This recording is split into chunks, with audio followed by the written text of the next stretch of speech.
Hello everyone, मैं जुगल Sharma Rajasthan GK के questions आपसे इस वीडियो में डिस्कस करूंगा। अगर आप चैनल पर नए हो तो चैनल को सब्सक्राइब जरूर कर दें।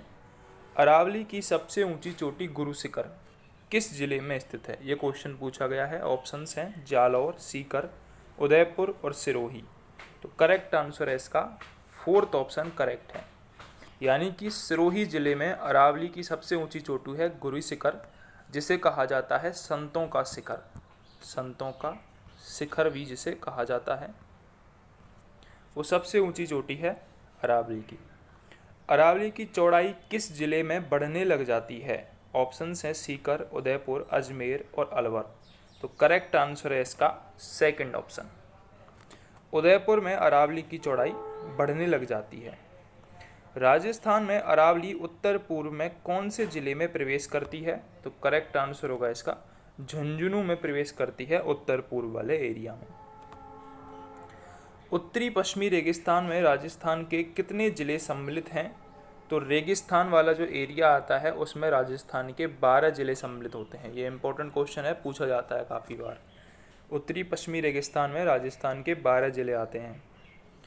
प्राचीन काल में पश्चिमी रेगिस्तान में कौन सी नदी बहती थी? तो करेक्ट आंसर है इसका सरस्वती नदी प्राचीन काल में रेगिस्तान में बहती थी, ऐसा माना जाता है और अवशेष भी मिले हैं। राजस्थान का रेगिस्तान कितने प्रतिशत भूभाग पर फैला हुआ है? तो करेक्ट आंसर है इसका फोर्थ ऑप्शन। राजस्थान का जो रेगिस्तान है वो लगभग 61.11% भाग पर फैला हुआ है और यहाँ पर लगभग 40% जनसंख्या निवास करती है। ये भी आपको याद रखना है, 61.11% भूभाग और 40% जनसंख्या।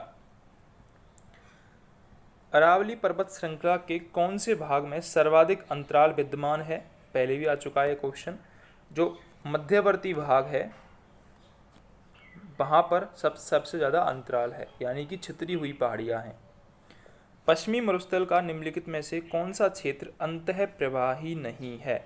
तो करेक्ट आंसर है इसका लूनी जवाई क्षेत्र। जो लूनी नदी है वो अंतः प्रवाही नहीं है। अंतः प्रवाही का मतलब है जो कि भूभाग पर ही बहती है, समुद्र में जाके नहीं गिरती है, ऐसी नदी को अंतः प्रवाही कहते हैं, यानी कि जो ज़मीन में ही विलुप्त हो जाती है। तो घग्गर नदी, पाली, नागौर क्षेत्र ये अंतः प्रवाही क्षेत्र हैं। इसके अलावा जो लूनी नदी है, जवाई क्षेत्र है, वो कच्छ की खाड़ी में जाके गिरते हैं, इसलिए वो अंतः प्रवाही नहीं है। सर्वाधिक गतिशील बालू का स्तूप निम्नलिखित में से कौन सा होता है? ऑप्शंस हैं बरखान, अनुप्रस्थ, परवलैक और कोई नहीं। तो करेक्ट आंसर है इसका बरखान। बरखान ये अर्धचंद्राकार बालू का स्तूप होते हैं, अर्धचंद्राकार बालू का स्तूप होते हैं और सर्वाधिक नुकसान भी इन्हीं बालू का स्तूपों से होता है। सर्वाधिक नुकसान होता है वो इन्हीं बालू का स्तूपों से होता है। जो सर्वाधिक प्रकार के जो बालू का स्तूप पाए जाते हैं वो जोधपुर में पाए जाते हैं। जोधपुर में सभी प्रकार के बालू का स्तूप पाए जाते हैं। जैसलमेर जिले के अधिकांश क्षेत्र में किस प्रकार के बालू का स्तूप पाए जाते हैं? तो अनुदैर्घ्य बालू का स्तूप ये जैसलमेर में पाए जाते हैं। यदि आपसे अनुप्रस्थ बालू का स्तूप पूछा जाता तो वो पाए जाते हैं जोधपुर में। ठीक है।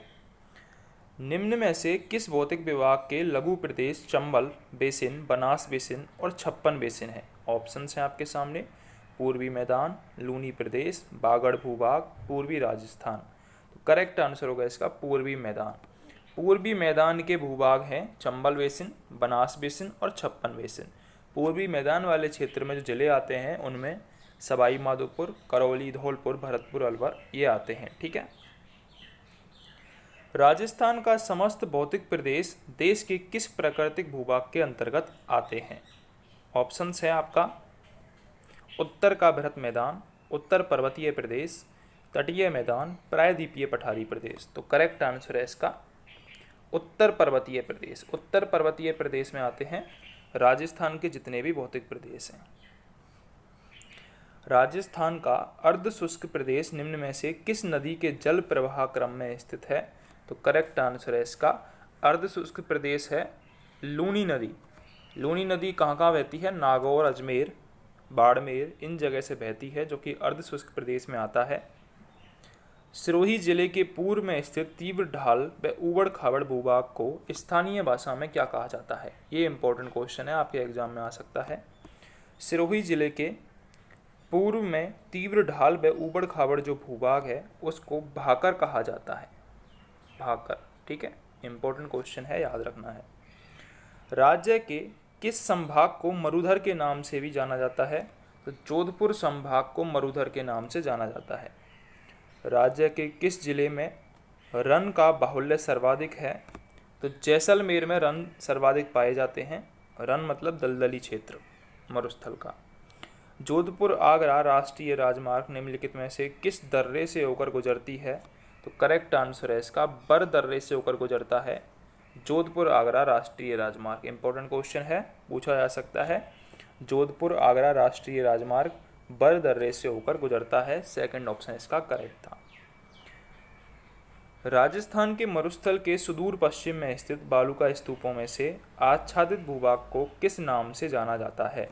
तो करेक्ट आंसर है इसका महान मरुभूमि के नाम से जाना जाता है।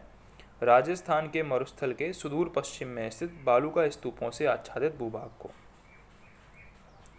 निम्नलिखित में से कौन सी पहाड़ियाँ मध्य अरावली क्षेत्र के अंतर्गत आती हैं? तो करेक्ट आंसर है इसका शेखावटी की जो निम्न पहाड़ियाँ हैं वो मध्य अरावली क्षेत्र के अंतर्गत आती हैं।